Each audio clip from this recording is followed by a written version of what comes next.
Boa noite, amigo. Nós recebemos com muito prazer uma das grandes figuras de Pernambuco. Antigamente tinha um 3 em 1, que era o equipamento Telefunken.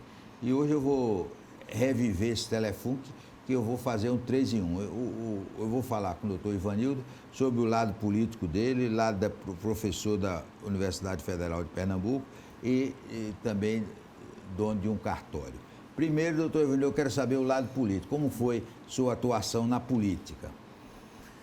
Bom, João, eu comecei a trabalhar na política porque eu fiz um concurso para consultor jurídico do Estado em 1987. Foi o primeiro concurso para atividade jurídica do Estado e fui trabalhar na Defensoria Pública do Estado, como procurador da assistência judiciária.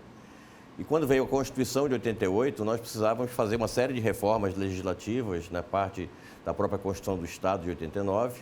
E eu fui convidado, então, pelo doutor Israel Nóbrega, que na época era chefe da Casa Civil, do governador Miguel Arraes, para trabalhar dentro do Palácio nessa parte legislativa. E foi aí que eu comecei a minha carreira dentro do Estado como procurador, atuando exatamente nessa área específica da revisão de leis e da reforma administrativa. E no terceiro governo Arraes, eu me integrei à equipe tanto na parte da campanha eleitoral, mas também na equipe de governo, e fui convidado pelo doutor Arraes para ser secretário de Administração do Estado, função que eu exerci também depois, no terceiro governo, como procurador-geral adjunto da Procuradoria-Geral do Estado. Depois o senhor trabalhou junto com ele quando ele foi deputado federal, não foi? Foi no intervalo entre o segundo e o terceiro governo, que ele foi eleito deputado federal. Eu me mudei com ele para Brasília, fui ser chefe de gabinete dele na Câmara dos Deputados, num período muito conturbado da política brasileira, que foi exatamente o governo Collor, veio o processo do impeachment, veio a CPI dos anões do orçamento, e assim nós trabalhamos num ambiente muito conturbado, num ambiente politicamente muito desequilibrado, de modo semelhante ao que estamos vivendo agora. Qual foi o aspecto do doutor Miguel Arraes que mais lhe marcou nesses anos todos?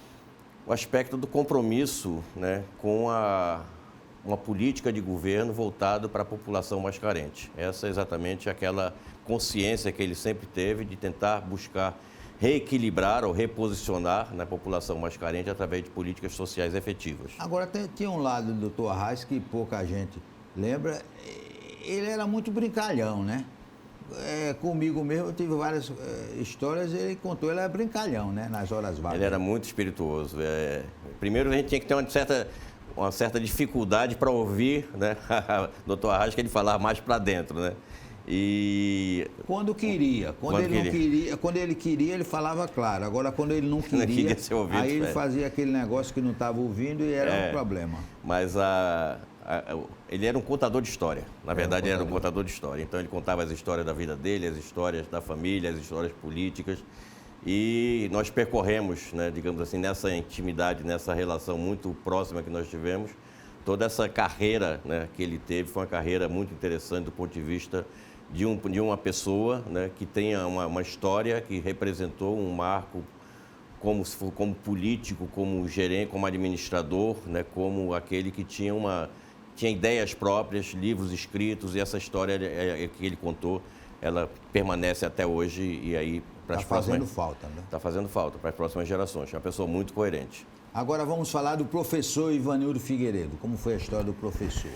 Bom, João, desde o início eu sempre tive uma proximidade muito grande da atividade educacional, porque ainda quando eu fazia a faculdade de Direito do Recife, eu tive uma carreira como agente de treinamento, trabalhei em empresas como o Grupo Votorantim, como o Grupo Formiplac, trabalhei no SENAC, que é uma escola de formação, e quando eu me vi já formado, fui fazer o meu mestrado, recebi um convite na época para ensinar na Católica, uma disciplina que era Direito Comercial, Direito de Empresa, que eu a partir daí me afeiçoei.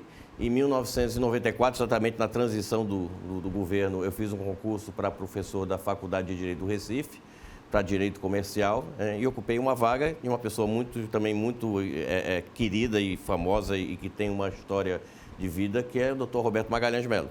Eu ocupei a vaga dele na cadeira de Direito Comercial, e hoje eu sou professor da área de Direito Comercial, substituindo outra grande profissional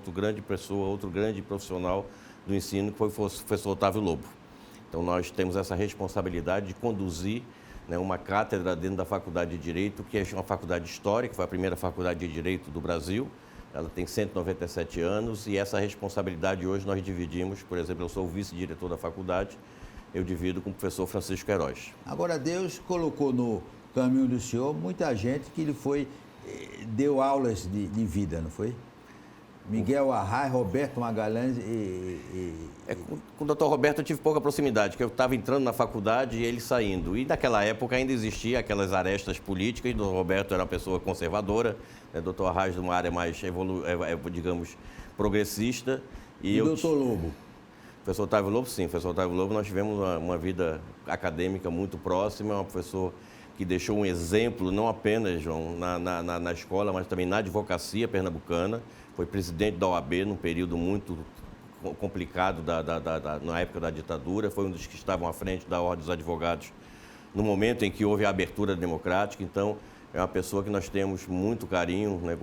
Tivemos assim, uma enorme visão de que ele representou para a advocacia pernambucana, para o ensino pernambucano. Infelizmente, nós perdemos ele na pandemia.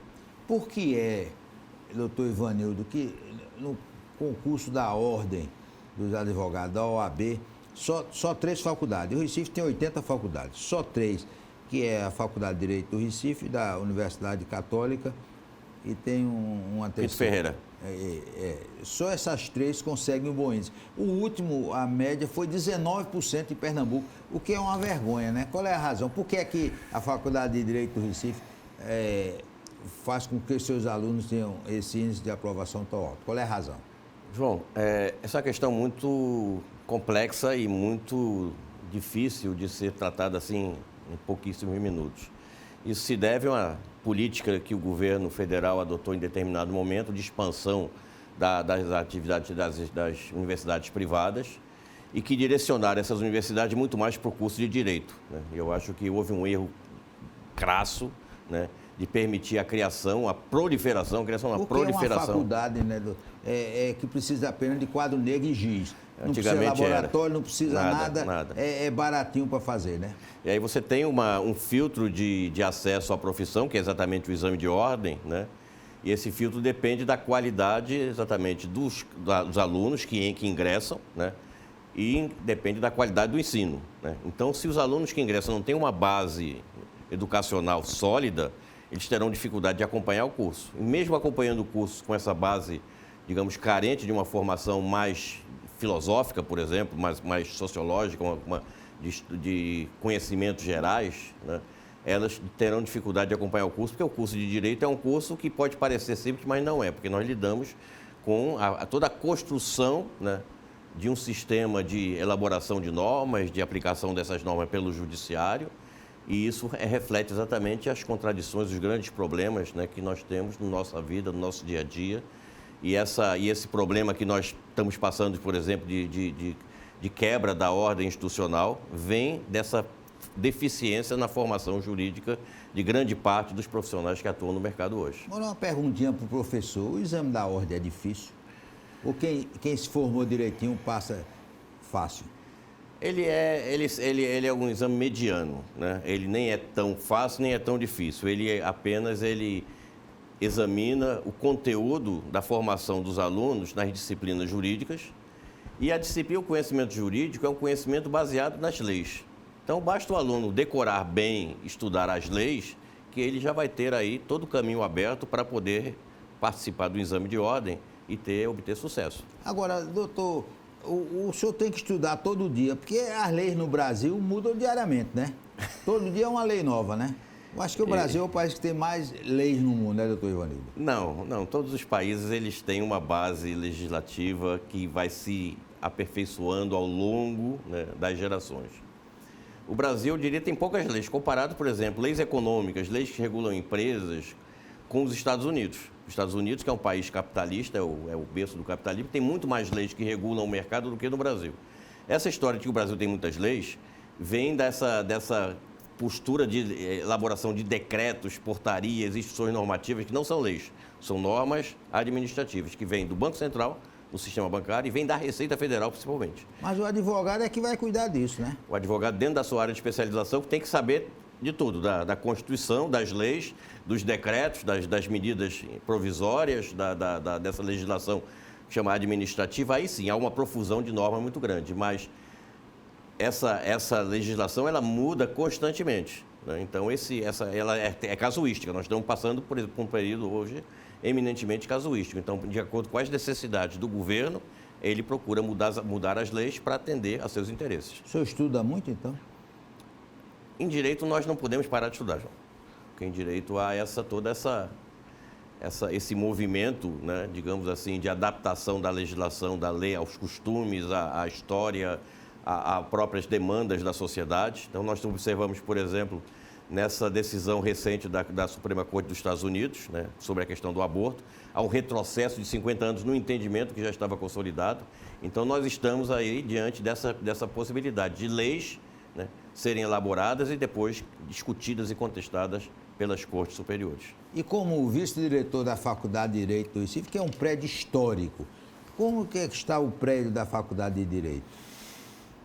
Bom, com todas as dificuldades que nós estamos passando nos últimos 3 anos, né, de cortes, né, gigantescos nas despesas, nos recursos de custeio, então nós estamos trabalhando hoje, em 2022, com 40% dos recursos que nós tínhamos no ano de 2018. Está mentindo não, doutor? Não está mentindo não? Isso é sério. Como é?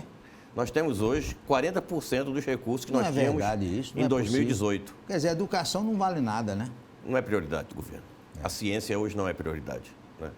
Então, nós temos as obras de restauração de um prédio histórico, que é um palácio tombado, e a responsabilidade que nós temos de conservação daquilo, né? Porque nós temos todo o cuidado. Por exemplo, o Museu Nacional, em 2018, pegou fogo, desapareceu praticamente. Então, o cuidado que nós temos hoje com essa questão da prevenção de incêndios, a reforma que nós estamos fazendo no sistema elétrico, para que não haja qualquer risco de nós cairmos num problema mais sério de conservação.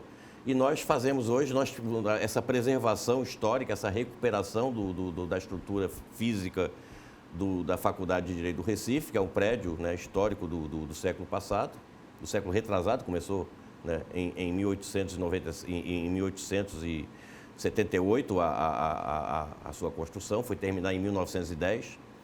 Nós dependemos basicamente, João, de emendas parlamentares, que hoje quem executa o orçamento no país, nós sabemos, é o Poder Legislativo.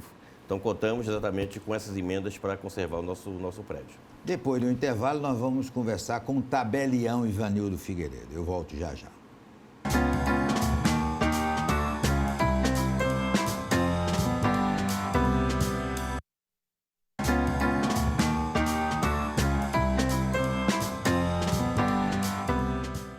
Vamos conversar com o tabelião do Ivanildo Figueiredo, que, aliás, ele é expert em passar em concurso. Tem uma coleção de aprovações que é concurso. Que antigamente, do Ivanildo, os cartórios eram tudo dados aos políticos, né? Eu me lembro do cartório Paulo Guerra, né? O cara não era eleito, ganhava de presente um cartório. E quando o senhor entrou, mudou isso, foi? Bom, Tome concurso. Quem mudou, na verdade, foi a Constituição de 88, que acabou com o antigo regime das capitanias hereditárias. Passava de pai para filho. Passava, né, de pai para filho, de avô para neto, né? Isso gerava uma distorção muito grande no sistema, não apenas pelo nepotismo, mas porque aquele herdeiro já sabia de antemão que ia herdar o cartório, junto com a herança que viria do seu pai e do seu avô. E só no ano 2000, ou seja, 12 anos depois da Constituição, foi que nós tivemos o primeiro concurso público para cartórios de registro, cartório de notas aqui em Pernambuco.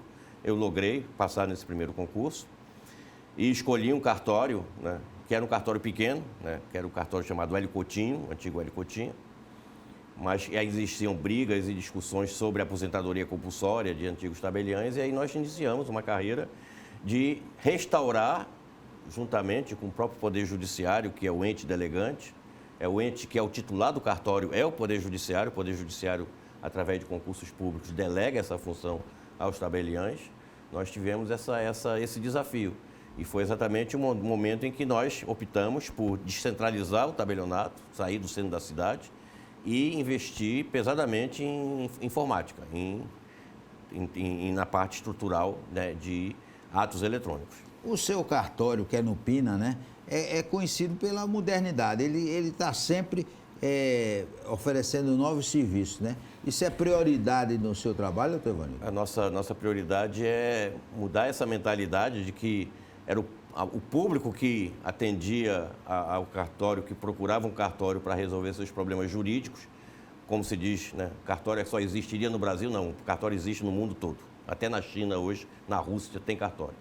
Num sistema, num regime semelhante ao nosso. Então, nosso princípio sempre foi servir ao público, né, para atender as necessidades jurídicas da população, no sentido de que a função do cartório é uma função extrajudicial, é prevenir conflito judicial. Isso, a nossa preocupação sempre foi essa, trabalhar Agora, dentro da legalidade. O governo federal está dizendo agora que tem que ter o atendimento online, mas isso o senhor já faz há muitos anos, né?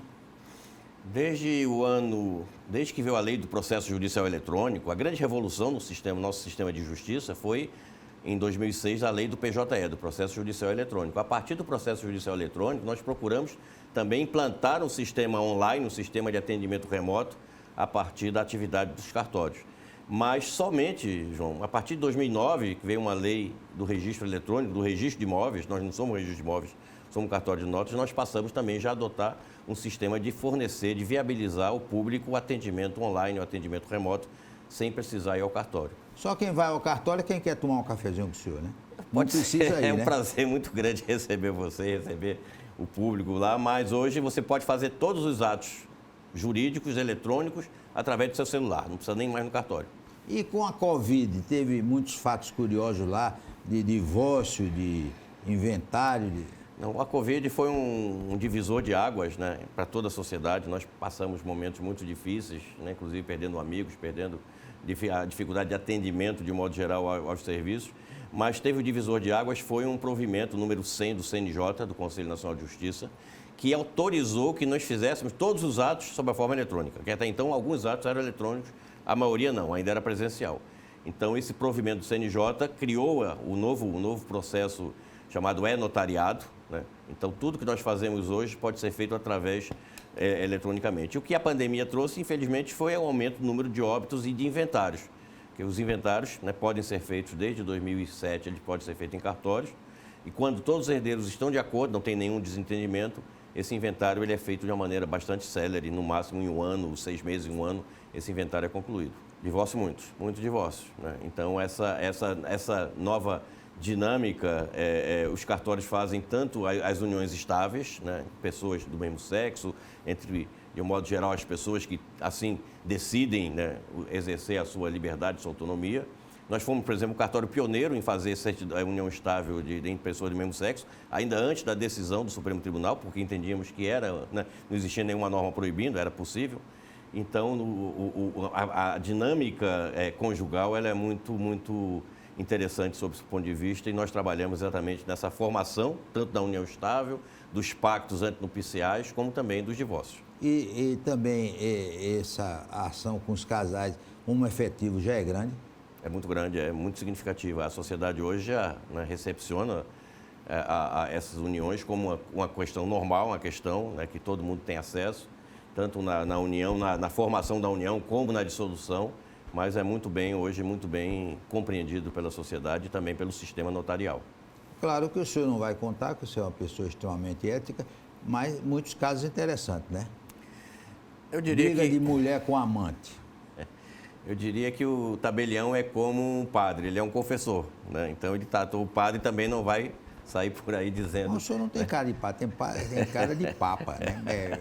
Não seria padre, seria papa. Mas os casos são muito interessantes do ponto de vista... A gente lida muito com o direito de família, né? E a questão sucessória, a questão conjugal, né? Um tabelião, por exemplo, tem uma responsabilidade muito grande quando ele elabora um testamento, que o testamento é um ato de última vontade e que quem vai executar o testamento é um testamenteiro, um inventariante, e a pessoa que fez o testamento não está mais aqui presente para reafirmar a sua vontade. Essa responsabilidade do tabelião é muito grande e nós tivemos, né, completando aquilo que você perguntou agora há pouco, um grande número de testamentos durante a pandemia. As pessoas com medo de acontecer algum acidente, algum problema decorrente da pandemia daquilo que vem querendo assegurar, né, uma maior transparência, um melhor planejamento da sua sucessão, né, um inventário tanto de pessoas pobres, né, simples, como de pessoas mais abastadas, que têm um grande patrimônio para dividir depois de morrer. Aí tem uma história, aí a pessoa disse, olha, eu quero lhe convidar para o casamento, mas meu casamento é no cartório. O casamento é na igreja não, o meu casamento é no cartório. O que é casamento no cartório? Bom, hoje, de alguns anos para cá, de hoje não, de alguns anos para cá, os casamentos foram descentralizados, que antigamente faziam todos no Tribunal de Justiça. Ali no tribunal tinha Às os vezes cartórios. tinha não sei quantos casais, né? Casamento coletivo, era o juiz que presidia. Mas na reforma que houve na legislação a partir do Código Civil de 2002, os cartórios de registro civil, que não é o meu caso, o meu são tabelionários de nota, a gente faz alguns atos, né, relacionados a matrimônios, etc., com o pacto antupicial, mas os cartórios de registro civil, que em Recife são 15 cartórios, são descentralizados em cada bairro, eles hoje fazem diretamente os casamentos, né, e só em caso de dúvida, de qualquer questionamento, que eles recorrem, né, ao juiz, para que o juiz decida sobre algum caso fora do padrão, fora daquilo que normalmente é adotado. Então, hoje os casamentos são feitos nos cartórios de registro civil de pessoas naturais, sem necessidade de ir para o judiciário. Agora, o casamento religioso com efeito civil, o que é isso? O casamento religioso com efeito civil é o casamento que é feito na igreja, mas que comparece ao casamento um oficial do cartório de registro civil, com um livro, né, que é assinado pelos noivos e pelas testemunhas. Então, o registrador civil, ele dá a chancela dele no momento em que o casamento ocorre, fora do cartório, ou seja, na igreja. Mas aí é feita uma diligência e, obviamente, que depois ele lavra a certidão de casamento e entrega, né, ao casal. E chama testemunha para assinar, né? Todo ato notarial, né, e registral, né, quando assim a lei exige, que é o caso de casamento, tem que ter as testemunhas. E nesse caso pode ser parente, pode ser o pai do noivo, o pai da noiva, o parente, que não tem nenhuma restrição, mas as pessoas vão atestar que compareceram exatamente àquele ato. E no cartório do senhor, tem especialista aí em ir para casamento? Para pegar a assinatura? Não, nosso cartório é um cartório de notas. De notas. Então nós temos no Brasil, na verdade, João, 5 tipos de cartórios, né? Os cartórios de registro e os tabelionatos. É o tabelionato de notas, que faz esses atos relacionados a todas as questões da nossa vida civil, exceto os atos de família, mas fazemos família, por exemplo, através de divórcio, através de união estável, e o tabelionato de protesto, que faz o protesto de títulos. E os cartórios de registro são 3. Registro civil de pessoas naturais, que é o registro de casamento, de óbitos, de nascimentos, o registro de pessoas jurídicas, de constituição de pessoas jurídicas, esse está numa situação de competir, por exemplo, com a junta comercial, e o registro de imóveis, que é muito importante na nossa vida, porque todos os imóveis que nós temos que levar, somos obrigados a levar registro no cartório para garantir a segurança da nossa propriedade. E o do senhor? Nosso é um tabelionato de notas. De notas. O que é nota? A nota pela nota. Tem um a negócio, nota pela nota. É o que chama também notário. O notário, né, é o tabelião. O tabelião é a mesma coisa que notário. Isso vem da Roma Antiga, né? A história do tabelião é uma figura histórica. O notário era aquele que tomava a vontade das partes por pequenas notas, pequenos contratos de compra e venda, pequenas operações, vamos dizer, de doação, né? Enquanto que o tabelião, ele era chamado para negócios mais complexos. Mas depois essa figura do notário com o tabelião foi se fundindo, chegou ao direito português e depois veio o brasileiro. Mas o sistema hoje que nós temos do tabelião, do notário, é o mesmo sistema que existe na Europa toda, né? Então, o sistema europeu, que é diferente do sistema norte-americano, do sistema inglês, é um sistema que reconhece no tabelião, no notário, uma pessoa que vai formalizar os atos de vontade das partes, das pessoas, para dar a esses atos conteúdo de legalidade, de eficácia jurídica e também para divulgação pública. Agora eu quero a opinião do ex-político, do professor da Faculdade de Direito e do tabelião. O senhor é otimista com o Brasil? O Brasil tem jeito? Eu acho que não só o Brasil, João, mas o mundo todo, nós temos uma situação de uma indefinição histórica. E a guerra virou o mundo de cabeça para baixo. A guerra virou o mundo, nós temos uma série de movimentos políticos pendulares, ou seja, entre, né, progressistas, liberais, direita, esquerda. Então, os Estados Unidos hoje está um país cindido, né, pelos movimentos políticos. Mas, no fundo, nós temos que confiar na humanidade, né?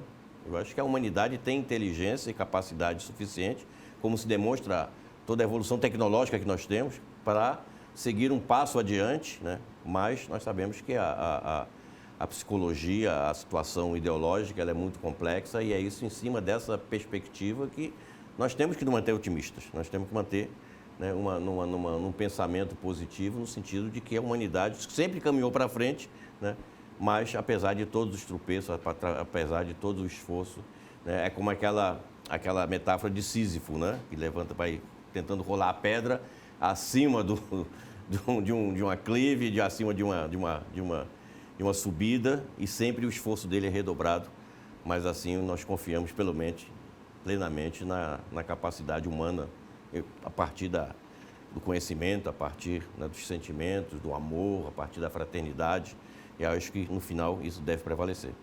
E a eleição vai mudar o quadro? Nós não sabemos nem se vai haver eleição. É. Eu acho que nós temos que dizer isso, só como é que esse quadro vai se portar mais adiante. Não temos opção de escolhas, né? Essa dificuldade, você bem sabe, você atua bastante, há muitos anos nesse ramo, né? Nossa base política ela é muito frágil. Então, se você não tem um sistema legislativo forte, um sistema de elaboração de leis que seja confiável, isso vai se refletir no Executivo, vai se refletir no Judiciário, né? Escolhas que não são escolhas satisfatórias ou escolhas felizes de magistrados, por exemplo, como é feito para o Supremo Tribunal Federal. Então, enquanto houver essa dificuldade, nós teremos mais esforço ainda para superar esses problemas que nós nos deparamos no dia a dia. Nós queremos agradecer, doutor Ivanildo Figueiredo, os parabéns pelo trabalho dele na Faculdade de Direito e no cartório, e também por ter relembrado a atuação marcante na área política. Um forte abraço e até amanhã, se Deus quiser.